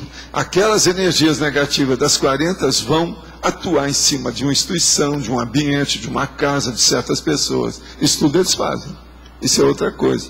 Isso aí já é a máfia, a quadrilha, é a armação da quadrilha para sustentar a paramarginalidade extrafísica. Isso tem. Mas agora, por exemplo, eles não têm colégio invisível que pode... Gente, marginal não dá certo. Até as máfias acabam se destruindo, todas elas se autodestroem. Por quê? Não há confiança uns dos outros em nada. Que a pessoa às vezes não tem nada para perder dentro do linocínio, dentro da marginalidade, dentro do dolo. Então, não existe isso. Agora, o povo fala, né? Aquele negócio a parte que eles dizem que é a parte escura, tenebrosa da vida humana, que tem extrafisicamente. Tem baratosfera mesmo. É loucura, é a doença, é o desequilíbrio, isso tem. Mas agora, eles sustentaram a coisa, não tem não. Não dá. Primeira coisa, uma pessoa que está na marginalidade, ele está contra o fluxo do cosmos. Que o cosmos quer o equilíbrio. Se a pessoa vai contra, ela não se sustenta muito tempo, não dá certo. É tanto que é o seguinte, qualquer doença ou qualquer desequilíbrio mata a pessoa mais depressa. A tendência é essa. Uma pessoa, por exemplo, quase sempre você vai falar assim, não, mas existe cara que às vezes vive aí com 80 anos e, no entanto, era um marginal, matou um monte de gente. Sim. Mas ele chegou num certo ponto, ele se cuidou. Ele não ficou o tempo todo dentro do processo marginal. Aquele que fica acaba morrendo logo. Pode olhar. Isso é fato. Agora, aquele que se cuida, ele às vezes aguenta, ele sobrevive mais tempo, etc. tal. Deixa alguma coisa. Então. Pode falar. Professor, o senhor afirmou que a questão principal para evitar o microassediador invisível, a contaminação, seria a higiene, né? Eu estou vivendo uma situação, eu me considero uma pessoa aciada, e quem me conhece, acho que sabe disso. E eu agora identifiquei casualmente uma bactéria na pele, fui fazer um exame de vias respiratórias, mas identificou uma bactéria na pele, que é de contaminação. Os médicos não explicam bem, diz que perguntaram se eu trabalhava no Paraguai com dinheiro, porque é de... Dinheiro do Paraguai é uma das coisas mais sujas que tem na área. Mas eu não trabalho no Paraguai, não vou no Paraguai há meses. Então, Você trabalha perto de lixão? Não, também não. O problema era ver isso. Porque eu lavo as mãos seguidamente, e a questão é uma bactéria simples, é um Staphylococcus comum, mas ela é resistente a muitos antibióticos. Você esteve no hospital? Não, eu estive no hospital uma vez esse ano só. Então, mas pode ser isso. Você esteve no hospital uma vez? Porque eu estou uma vez só já pode, por que não? Mas não tem outros fatores que deixam a pessoa mais vulnerável? Tem, mas o mais comum num caso desse, você tronaciada, é hospital. Outra coisa, no hospital, você pegou na maçaneta, você pegou em alguma cadeira, você pegou em algum lugar de encostar? Não, eu nem cheguei aí nas enfermarias, eu só fui no hospital, na parte mais da direção e tal, não cheguei aí na enfermaria. Na sala da psicóloga, na sala da direção, não cheguei aí no contato com Você chegou na entrada só? Você sentou? Sentei. Tinha outras pessoas? Sim. Então acabou, só isso aí já é. O que você quer? Você está no lixão. Mas então... O hospital é isso. Mas e médicos e enfermeiros vivem como então? Pois é, eles têm que lavar a mão e têm que se limpar o tempo todo, bobo daquele que não está. Agora veja, quantos médicos e enfermeiros que se contaminam? Só de AIDS que eu vi de cirurgião durante a temporada, eu tive contando uns amigos meus. Só porque ia mexer com bisturi, cortava a luva, pronto, pegava o sangue do cara. Se você contamina com a mão durante um ato cirúrgico, assim, é residente, por exemplo, o cirurgião manda você sair da sala. Você tem que sair da sala. Aí sai, isso é um perigo. Com outra roupa. O cara pega a AIDS através disso. Já vi médico que pegou a AIDS. Por quê? Cortou a luva. Um sangue na hora da cirurgia. Teve um acadêmico, Valdo, no Rio de Janeiro, que foi morar em São Paulo, porque pegou AIDS com corte. Saiu da faculdade. Não, eu já vi um médico que fez isso. Esse aí, então, é acadêmico. Mas tem vários casos, é aquele só. Fazem boca de siri nesse negócio. Não se fala muito. Hepatite é que é o mais comum, não é isso? Hepatite que é o mais comum de tudo isso. De modo que você, urubuceta, você é uma pessoa limpa. Eu assino embaixo, se quiser um certificado garantido. Mas agora o problema todo é o seguinte, é de ver o que aconteceu. Eu vou contar um caso para vocês muito sério. Vocês sabem o que é o herpes simplex? Sabe, né? Aquele que dá na boca e dá também nos órgãos sexuais. Eu nunca tive herpes simplex. Nunca tive isso. Agora, eu tenho umas coisas que me defendem, né? O negócio da barba, o processo de não pegar muito nas pessoas, não estar beijando todo mundo, que o beijo é uma das coisas mais bravas no herpes simplex. Mas eu não quero falar do herpes simplex, eu quero falar do caso meu. Vocês sabem que, parente do herpes simplex, existe um outro que chama herpes zoster. Que é que faz? Que dá isso em algum lugar no nervo e pega as coisas. Agora veja o que aconteceu comigo. Eu tinha uma casa em Itacoatiara e ia para lá às vezes em fim de semana para escrever. Mas, junto com meu filho, que era pequeno, uma das coisas que eu comprei a casa era por causa dele, para ele ter contato com a natureza, mar, aquela coisa. E fora de toda a poluição de Ipanema, porque a gente morava em Ipanema. Então, a gente ia para a praia. Na praia, lá tem uma pedrona, que é a prainha, e tem a praiona, que é mar alto, bravo. Agora, nessa pedra grande, tem os lugares que a água vem, limpa, bate, vem, vai, volta, etc. Eu, então, levei a criança e estava de calção e sentei na pedra, lá. Normal aquilo, todo mundo sentava, uma coisa mais do que normal. A água batendo, aquelas coisas todas, tudo ali daquele jeito. Agora, passa um pouco, eu saio de Itacoatiara, vou para Ipanema, começo a trabalhar com aquela coisa. Quando eu sinto os troços no meu traseiro, muito esquisito, nos lugares muito assim proibitivos. Falei assim, gente, não é possível isso que eu estou sentindo. Aí comecei a passar a mão, que não dá para você ver, né, atrás, né? Mas assim, bem na região glútea, os negócios todos, eu falei assim, bola, isso é herpes zoster.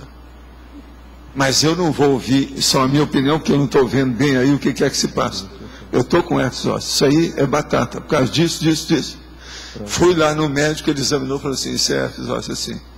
Agora, você sentou em algum lugar, falou assim, ó, o único lugar que eu sentei esquisito foi na praia, em cima da pedra. Agora veja, pedra, no mar, a água batendo, milhões de coisas, eu peguei herpes zoster lá. Como é que é possível isso? Vocês estão entendendo? Não foi em outro lugar, eu estudei tudo. Agora, o herpes zoster é bom, ele só dá uma vez. Agora, é uma dor chata. Agora, vocês já pensaram uns dias como é que eu fiquei? É um tal de ficar enquadrado, sempre de pé, que não dá para estar sentando muito. Está entendendo? O negócio dói para chuchu. Agora, pegou de um dos lados, junto da parte glútea, né, do nervo que passa. Você está entendendo? Mas aquilo é de morte. Agora, herpes zoster no traseiro. Eu nunca tinha pensado nisso. Mas aprendi o que é o herpes zoster, como é que é. O herpes dá muitas vezes por aqui, assim, ó, quase sempre. Mas agora cá embaixo, não. Agora, vocês sabem, ele não dá de novo, é só uma vez. Agora, se acontece de novo, ele é perigoso, pode matar a pessoa. Agora, o herpes zoster, por exemplo, se dá pé da cabeça, qualquer coisa, pode matar também. Tem umas coisas dessas. Agora, eu estou mostrando isso para vocês, então, como é que é esse negócio de contaminação? Eu que olho tudo. Agora, a água do mar lá, é até mar alto. Lá é mar alto. É água forte. Mas você sabe, hoje até o mar está tudo poluído. Professor Noah, o senhor podia explicar essa diferença da exemplologia na página 38? Por que o eventual é do modo... Exemplologia, amigo assediador invisível eventual. O atuante fora do corpo humano da pessoa de modo centrípeto, quer dizer, de fora para dentro. Agora, amigo assediador invisível sistemático, o atuante do corpo humano da pessoa de modo centrífugo. Por exemplo, o autoassediador. O que você acha? Autoassédio. É um micro. Ele permite, porque a pessoa não liga para as coisas, ela come qualquer coisa, ela mistura, ela não lava as mãos, ela come, por exemplo, fruta sem lavar. Tem uma opção de coisa, tudo está lá para dentro. Às vezes é o que ela comeu. Por que não? Eu já contei aqui para vocês, tâmara, por exemplo. Tâmara é uma coisa, uma delícia. Essas tâmaras que eles mandam com aquele negocinho, cheio de cabinho de... entende? Aqui, ó, em Foz, eles vendiam isso adoidado. Eu mesmo ganhei uma ontem aqui, trouxeram aqui para mim. Agora, o que se passa? Uma dessas tâmaras, eu fui abrir, ela estava com um cabinho tudo bonitinho. Tinha mais ou menos uns 30 bichinhos, quase microscópio dentro dela. Como é que é possível? Então... eu já avisei, nunca coma uma câmara na boca, abre na mão, depois você põe na boca, para ver se não tem bicho junto da semente. Está entendendo? Agora, eu estou falando uma coisa que eu não vi em revista nenhuma falar nisso. E outra coisa, essa tâmara é a melhor que tem. É. Você nunca viu, né? Coloca na boca e vai comendo, não é isso? Não? Professor. A maioria pergunta, não, eu vou pôr na boca e tiro até com a língua. Professor. Cuidado, eu avisei, né? Eu avisei. Já é a segunda vez que eu falo isso aqui. Eu não consegui. Quer dizer, eventual está ligado ao centrípeto. Tem aquele que vem de dentro, por exemplo, uma infecção aí na barriguinha. O nome é verme. Você está entendendo? O que é? É de dentro para fora. Eventual. Hein? Isso é eventual. Eventual, centrípeto. Sim. Agora, não, mas esse de dentro da pessoa é o pior, porque ela não tem o centrífugo, é aquele que sai. Então ela contamina todo mundo. Ela faz contágio. Você está entendendo? Tem um monte de doença assim. Por exemplo... tuberculose. Herpes simplex. Tuberculose. É isso. Herpes simplex. Pega aqui embaixo, passa para a boca, passa para a pessoa. Tá certo? Muito obrigado. Sim. No caso, a definição assim, acho que é importante, é a diferença de bactéria hospitalar e bactéria da comunidade, né? As bactérias da comunidade, você só vai te afetar... E elas têm partido. Mas fala assim, bactéria da comunidade, ela só afeta se a imunidade da pessoa cai. Sua bactéria é esquerdista ou direitista? E no caso, assim, se a imunidade dela cai, senão a gente já tem memória imunológica dela. Tem. Ela não afeta a gente mesmo se tiver contato. Agora, o que está acontecendo é que muitas dessas bactérias, por causa do uso indiscriminado assim, de antibiótico que está tendo, as bactérias simples, igual ela falou, estão se transformando em bactérias ultra resistentes. Tem estafilococos que são resistentes a praticamente tudo. Agora, já está na hora disso acontecer, né? Porque o Fleming já tem muito tempo que descobriu o processo do antibiograma e a situação toda. Então está na hora agora de criar resistência, tudo é assim. Vocês sabem, eu já escrevi sobre o processo de bactéria há muito tempo, fiz até artigos sobre isso, que dos bichos pequenos que existem são os mais inteligentes, né? Da bactéria. Eles criam um exército para combater o processo. Está tudo, há muitos anos que já criaram, já mostraram isso aí.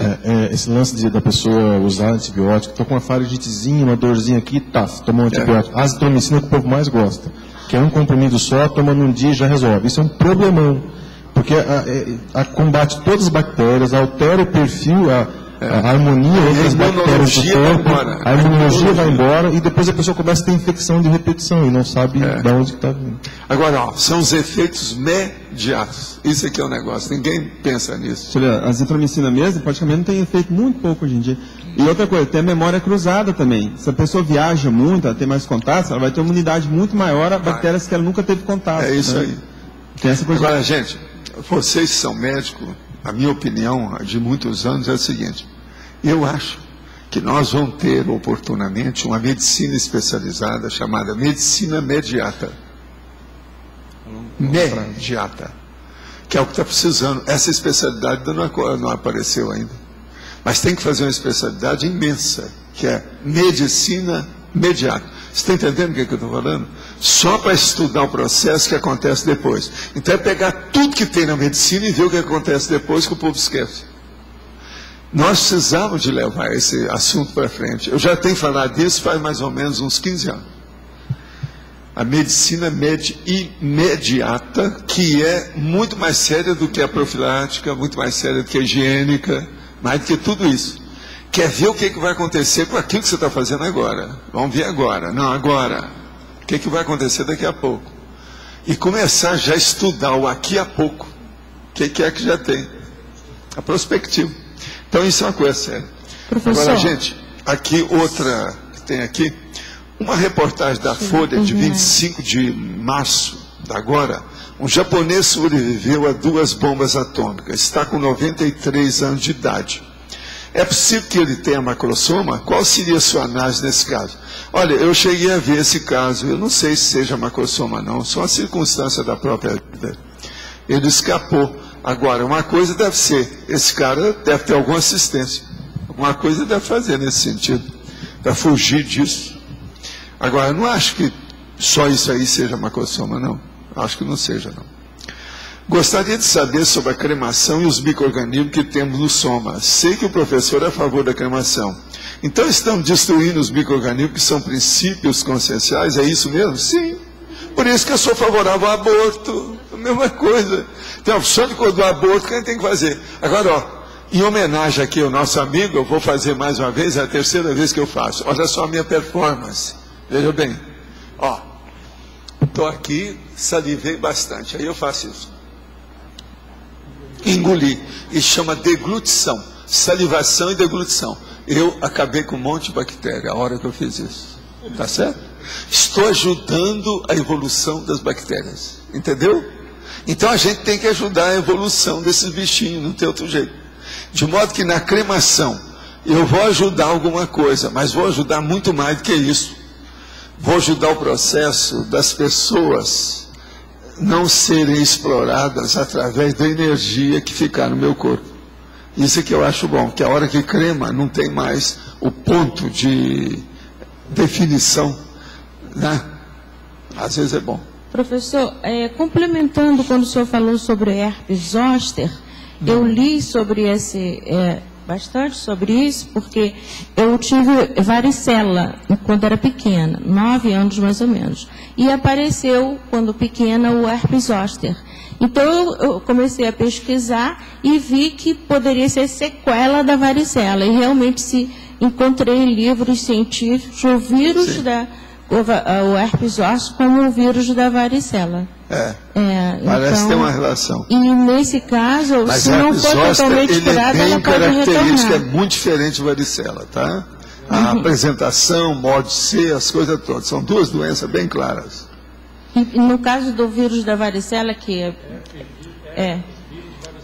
então pode retornar. Esses são parentes, você sabe. Existe um monte de cara que é da máfia, mas o outro é da Camorra. Não é? É diferente. Um é de Nápoles, o outro é da Sicília. E no caso, é como o senhor falou, pode ser fatal se reincidir várias vezes. Se reincidir. Geralmente só dá uma vez. Agora, se reincide é no outro nível. Pode matar. Bem mais forte. Valdo, aqui na página 36, em pensenologia, você pode falar um pouco de holopensene pessoal da patopensenidade? Onde é que está isso aí? Pensenologia, primeira linha. Pensenologia, você quer o quê? A patopensenidade. O holopensene pessoal da patopensenidade. Por exemplo, é um lugar de malfeitores, de marginais, de criminosos. Isso é um holopensene, uma atmosfera pessoal de loucura. Tudo errado. Por exemplo, você vai num lugar que também é um lixo danado. Os caras moram lá no lixo. Tudo uma sujeira danada. É holopensene de patopensenidade. Pato quer dizer doença. Então, os pensamentos já estão tudo patológico. Você entendeu a diferença? Existem lugares assim, né? Certos arrabaldes que o governo às vezes não cuida, certas favelas, processo favelado, certos redutos escondidos lá no fim do mundo, que está cheio de sujeira, certos lugares perto de água que tem esgoto, isso tudo é aí. São aqueles distritos e áreas de subúrbio na periferia que são degradados, com a vida degradada. Isso aí é a atmosfera pessoal da patopensenidade. Uma vida degradada. Que isso aí precisa de ser trabalhado. Aqui em Foz, por exemplo, não tem tanto lugar assim não. O governo até que olha muito isso. As próprias favelas têm olhado umas coisas. Tem, mas não é tanto. Por exemplo, o Rio de Janeiro tem mais do que aqui. Mas é que lá tem muita gente. Lá eles não dão nem conta.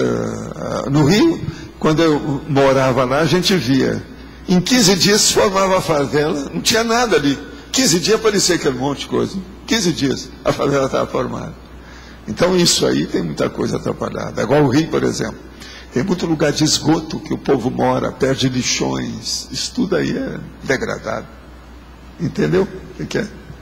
Professor, sim. Aqui na B. O senhor já viu pessoas que colecionam lixo? Já. Mas agora tem coisa muito pior. Tem um cara que coleciona cabelo, tem um outro que coleciona chicletes usados. Não, você pensou? Chiclete mastigado.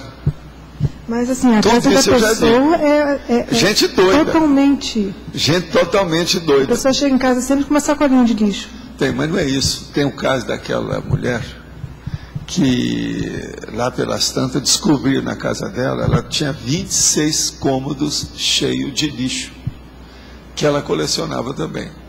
Agora, alguns daqueles lixos eram especializados. Então tinha um cheiro diferente de um lugar para outro. Isso tudo foi visto, a mulher, 26 cômodos cheios de lixo a casa dela. Ela não deixava ninguém entrar. Um dia forçaram a barra lá, porque estava dando um processo junto com a vizinhança. Estava dando mau cheiro, eles entraram e viram isso tudo. Agora, isso tudo é demência, né? Você sabe, isso tudo é loucura. O processo todo existe por loucura. E não pode entrar na casa da pessoa se ela não deixar, né? Uma das coisas mais comuns que tem é aquela pessoa que fica arrastando um saco ou um carrinho qualquer, que tem tudo quanto é tipo de cordão, de cordel, de tampa de cerveja, pedaço de caixa, cabelo, Você está entendendo? Tudo assim que não tem pedaço de corda, pedacinho de ferro, ele vai carregando aquilo tudo. Às vezes tem cara desse que eu já vi com mais de 1 tonelada de material, e ele levando para um lado para o outro. Agora o povo fica com pena, num caso desse, com o passar do tempo, eles arranjam um carro desse de caixote, com roda, e a pessoa vai puxando e levando aquilo. Em cidade grande do Brasil eu já vi isso, não sei quantos casos. Isso é muito comum. Agora, tudo isso são pessoas debilóides, com imbecilidade. Há um processo aí de, você está entendendo? De restrição intelectual. Sim, mas ninguém pode entrar na casa da pessoa se ela não deixar. Para fazer limpeza, para tirar, para conversar, porque os ratos fazem a festa. Não, agora me lembra da história. Tem gente dessa que às vezes você se interessa por alguma coisa daquela e fala assim, não, eu vendo. Isso tudo já aconteceu comigo. Eu falei assim, ó, que tal? Só para mostrar, né, para ver como é essa pessoa. Esse caso dessa corda, como é que é? Eu falei, não, é tanto. Ele deu o preço. Agora veja, ninguém vai comprar uma coisa dessa, não tem motivo. Entendeu? Se fosse pelo menos assim uns negócios de um metal nobre, né? Um chumbo mais sério, uma coisa qualquer que tivesse valor, mas nada disso. Eles pegam pedacinho de arame, parafuso que não presta, que está tudo estragado, que está sem cabeça, tem tudo lá. Agora, o doente mental tem disso, é o psicopata, existe essas coisas. Vocês têm dificuldade de entender isso, que vocês não são isso, entende? Então, muita gente não sabe nada que isso existe. Agora, é preciso a gente falar para mostrar a realidade que está por aí, né? É o jeito. Mas olha, quem é que está com o... Não tem mais ninguém, não? Ou tem mais alguém? Falaram tudo que tinha que falar sobre o microassediador. Escuta, todo mundo hoje vai acabar a tertúlia e vai lavar a mão, eu garanto. Aquele povo que nunca lavou a mão hoje vai ter. Né? Haja água. Ainda bem que nós estamos em Foz. Mas olha, pode falar. Poderia falar um pouquinho sobre o colégio invisível dos higienistas? Higienistas, é o colégio invisível daqueles que estudam o processo da higiene, né? No Brasil, por exemplo, existiam uns processos mesmo na década de 50, que havia uns departamentos que mandavam para o interior uns boletins todo mês para mostrar o processo de higiene, para combater, por exemplo, principalmente o lixo, as contaminações, as doenças infecto-contagiosas, o processo principalmente das verminoses de adulto. E eu já falei aqui também, na década de 30, 40, as farmácias do Brasil traziam capeta, mas o capeta com chifre, aquele negócio todo, e uma vara da morte enorme com ele assim, falando sobre as lombrigas. Que as lombrigas que saíam pelo nariz, etc., aquele negócio todo, sabe como é que é? Então, e lombriga grandona, e tinha então os desenhos, tudo, e eram as folhinhas. Eles mandavam os calendários com capeta. Aquilo todo ano vinha. Entende? Então, aquele negócio enorme, eles colocavam na farmácia. Tinha lá, olha bem os vermes, não deixe o seu filho andar descalço. Olha bem isso quando vai. Agora, no interior era terrível, pelo seguinte, não era bem na cidade que o negócio era perigoso. Era nas chácaras e nas fazendas. Que você ia numa fazenda que lá nunca teve limpeza de nada. E eles iam acumulando o lixão. E a meninada chegava e ia fazer pescaria no lixão. Pegava tudo quanto era verme, bicho de pé. Bicho de pé, era um negócio sério. Bicho de pé matou muita gente. Dava aquela loca enorme no dedo da pessoa. Entende? Agora, onde se pegava mais bicho de pé? Até hoje não se pega, em Minas Gerais. É na fazenda. Você vai numa fazenda dessas antigas que não tem higiene, é um perigo a fazenda. Porco era criado solto, né? Cria, pois é. Agora, outra coisa que havia demais, que hoje já não tem tanto, era a lêndia aqui, com piolho. Aquilo era terrível, o processo. Agora, do ponto de vista... Depois descobriram aí certas coisas de penicilina e certas coisas, isso andou melhorando. Agora, o negócio das lêndias, que era um problema. Essa palavra lêndia, falava em lêndia para criança, ela já assustava. que às vezes tinha que cortar o cabelo, todo o menino ficar careca para limpar. Era um problemão aquilo, não era fácil. Mas do ponto de vista... E outra coisa, na escola, chegava uma criança com piolho e pegava em todo mundo. Do ponto de vista extrafísico, hoje, como é que foi que acessou essa ideia do colégio invisível? E se existe isso? Não, o colégio invisível existe. Todos os higienistas que trabalham com isso sabem como é que é. Eu estou te falando na época que eu vi muita gente trabalhando com isso, que o Brasil, naquela ocasião, trabalhava muito para o interior, porque faltava muita educação. Eles mandavam principalmente através das farmácias, por isso que tinha os almanacs de farmácia. O povo ri desse negócio de almanac de farmácia, aquilo era uma bênção para a população. Eu sei, eu colecionei um monte deles, nós temos tudo aí na holoteca. É uma beleza. O Bristol, almanac Fontoura, almanac Saúde da Mulher, esse é que a mulherinha todo gostava. É o almanac Saúde da Mulher. É o que via o processo de menstruação, disso, daquilo, tudo que tinha o respeito à mulher. Entende? Mas você vê que a pior doença é a ignorância mesmo. Há uns 2, 3 meses atrás, eu peguei intuscepção intestinal por causa de bolo de Ascaris, aqui em Foz do Iguaçu. Ela teve o famoso nó das tripas, né? Por Ascaris, aqui em Foz. Você vê, Ascaris, lumbricoides. Você está vendo, quer dizer que esse troço não existe. Você vê dentro do fígado do menino o Ascaris. Eu tinha vários amigos meus da infância que morreram por causa do Ascaris. Isso faz uns 3, 4 meses atrás. O Ascaris lumbricoide. Ele teve que tirar... Pega andando no chão. Teve que tirar mais põe na mão assim, vai para a boca, um milhão de coisas. Teve que tirar mais de 1 metro de intestino do menino por causa de Ascaris. Não, mas não é isso. Eu não vou falar que as coisas que eu vi, né? Porque isso aqui é chato. Porque tudo é terrível. Mas o negócio é esse. Eu só falo isso. Saía pelo nariz. Mas de vez em quando a criança entrava em convulsão. Ele chegava lá e via que estava tudo amarelo em torno dela. Os bichos saíam por tudo quanto era buraco. Amarelo. E ela desmaiada. Depois do trânsito do processo. Eu perdi menina e menino, colega meu da infância que morreu por causa de velho. Agora tinha pai, tinha família, mora na cidade. Pois é, mas hoje mesmo, tem muita coisa para combater esses velhos, né? Tem tudo, né? Naquela ocasião se usava muito matricária. Logo que o menino nascia, para mexer com os dentes e outra coisa mais. Junto com a matricária dava esses vermífugos. Já com o menino que já nascia. Hein? Dá. Uma opção de coisa. Agora eles colocavam geralmente da banana. Outra hora comprava chocolate, colocava no chocolate para dar o lombrigueiro, que era o vermífugo. Aí o menino, depois que cresceu, hoje você encontra com essa pessoa e fala assim, como é que é? Você não come banana? Eu falei, de jeito nenhum. Minha mãe me deu muito vermífugo. Você encontra com outro assim, você não quer um pedaço de chocolate? Eu falei, não. Eu tomei muito vermífugo. Então a pessoa criou, sabe, uma verdadeira antipatia. Não é só intolerância alimentar, não. É uma antipatia com o negócio. Mas agora, esse é caso de vaso sanitário.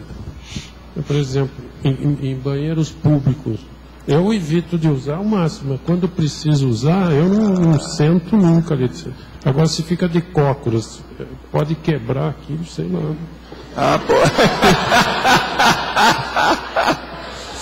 Vocês todos têm disso. Agora, ó, a pior coisa que tem, e isso aí hoje eles estão falando com muita insistência, é o seguinte: na hora que você for dar a descarga no vaso, tampar o vaso, devido ao processo principalmente dos coliformes fecais que vão, é esse que pegam a escova da pessoa. Então tampa o vaso, porque assim já elimina um pouco o processo, principalmente se a pessoa usou o número 2, porque tem o número 1 e tem o número 2. Se ela usou o número 2, essa é que precisa mais de tampar o vaso. Isso é engraçado, mas é sério. Agora, tem gente que pega e enrola papel para... Sim. Parece, é gozação, mas pode pegar um monte de doença também. Pode, mas agora o problema é o seguinte: não adianta você falar contra isso, que na hora do aperto... Pois na hora do aperto... É dos carecas que elas gostam, mais. Vamos devagar com isso. modo que o negócio é a hora do aperto. Se tem uma apertura aí, o negócio não é fácil. Tem que saber como se sair disso. Agora, ó, eu vou contar para vocês. Eu conheci um homem que tinha sempre os bolsos tudo estufado. Eu achava aquilo muito estranho. Aí, um dia, não deu, né? Foi para o estudante saber o que era. Ele andava com o rolo de papel higiênico dentro dos bolsos. Aonde ele ia, ele levava o papel higiênico. Porque ele falava para mim, Valdo, eu não sei aonde eu vou precisar, e eu não vou usar qualquer rolo. Quer dizer, esse já era implicado com o rolo. Até que ponto que ele era monk? E eu não sei. Mas, gente, vocês já viram alguém que carregasse papel higiênico nos bolsos? Não, mas estou falando um rolo. Ele tinha rolo nos 2 bolsos da calça. Tinha 2 rolos. Mas é em bolsa. Mas agora o homem, no bolso da calça. Professor, era macho. Ele devia de ser parente do monk. Professor, esse aí era macho, né? Ele era. O negócio todo é esse. Machão, grandão, tudo isso. Agora veja, muita gente que faz ginástica, que faz musculação, essa coisa toda, eles são preocupados com isso. Vocês têm que lembrar que uma pessoa que já pegou AIDS por causa de jiu-jitsu, né? E quem deu o golpe do jiu-jitsu foi ele. O sangue lá, pegou lá, o sangue do cara pegou junto com ele, aquilo não ligou, ele pegou AIDS. Através de jiu-jitsu. Isso é uma coisa que eu vou te contar. É igualzinho um raio que caiu em cima do cara 3 vezes. É a mesma coisa. Um negócio terrível, né? Jiu-jitsu. Agora, o caso foi constatado. Eu sei que eu atendi a pessoa. Eu vi os casos, como é que era. E o caso era AIDS mesmo. Fala. Eu queria falar, o nosso outro colega ali estava falando do Ascaris, né? Então, hoje a pessoa fica doente, ela acha que é uma doença rara. Então, hoje as pessoas não estão muito mais ligadas nas básicas, né? Então, ela está sempre mais preocupada. A verminose não é, eles não dão muito valor hoje. Pois é, eles estão muito preocupados com a doença rara. Tem gente que nunca viu nada de verme. Sim. A nova geração, por causa da penicilina, a limpeza, a higiene, muita gente nunca viu. Eles nem acreditam nas coisas que eu falo. Sim. Esse meu processo escatológico, se eu fosse explicar o que eu já vi nisso, se eu for falar de clister, o que eu já vi de clister desde a minha infância, muito antes de estudar medicina, uma loucura que era, a vida era muito difícil, em matéria de higiene. Agora, eu fui agraciado na minha vida, por isso que eu sobrevivi. Minha mãe era professora, ela estudava esse negócio de higiene seriamente, o grupo escolar, aquilo era oficial. Por isso que a gente recebia lá em casa esses folhetos todo mês, aquele negócio todo que vinha. Tinha aquelas secretarias especiais de saúde, tinha os desenhistas que faziam os desenhos para mostrar como é que a pessoa se contaminava. Tinha tudo isso. Isso tudo é da minha infância. Eu aprendi por causa da minha mãe lá em casa. Tinha muito material sobre isso. Hoje eles têm uma preocupação muito com a condição de doença rara, né, do que vai custar caro, e eles esquecem do mínimo necessário. Então é uma conduta que eu tenho visto muito. Não, e assim, essas coisas são escatológicas. Quando fala em verme, mexe na escatologia. O povo não gosta muito disso. Hoje em dia tudo não me toca, tudo melhor, tal.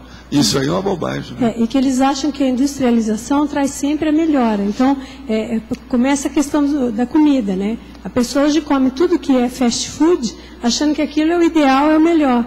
Ela esquece que o estômago não aguenta. Falando claramente para vocês, eu acho que nada disso mudou. A condição patológica é a mesma que era em 1930.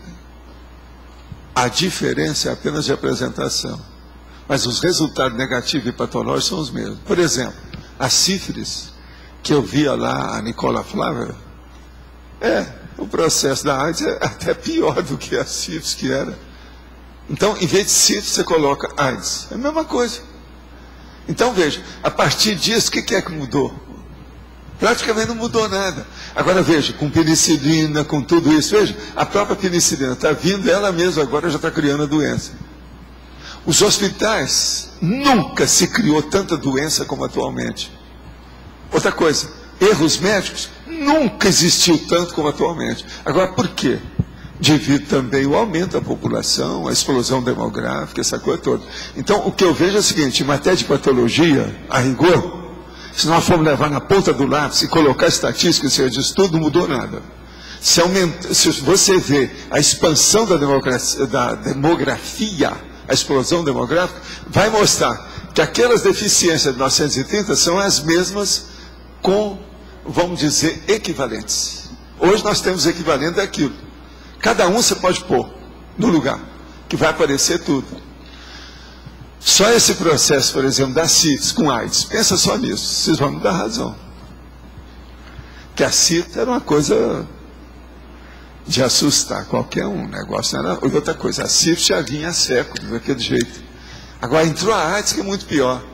Agora, e os vírus? E o ebola? Como é que fica? E esses outros que aparecem? Então, se nós formos pensar, a coisa é mais séria. Gente, eu acho que agora os nossos comerciais, por favor, aí, faz favor. A hora que eu falo comerciais, eu não estou longe da realidade, não. Que a Adi está falando sobre o comercial do curso tal, que não sei o que é que vai ter o evento tal, tá certo? Obrigada. As pontuações da tertúlia de hoje foram 14 votos online, 19 perguntas respondidas online, 26 perguntas presenciais, 97 assinaturas no livro de presença e 21 praticantes da técnica de Invexis. Após a leitura